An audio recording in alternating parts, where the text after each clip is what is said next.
வெண்பருத்தி நூலெடுத்து வாய் வெடிச்ச பூவெடுத்து நான் அணிஞ்சிட தொடுத்து வச்ச நடினமான மாலை இது.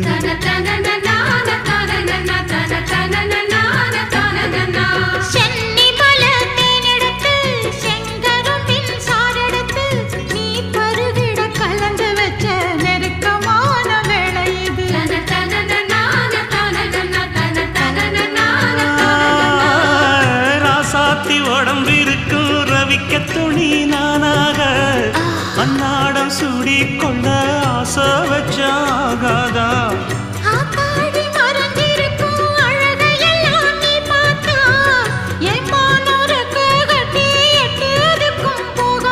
அடிச்சீனி சக்கரையே எட்டி நீயும் நிக்கிறியே நான் ஏங்கி ஏங்கி பார்க்கிறப்போ ராங்கி பண்ணுறியே.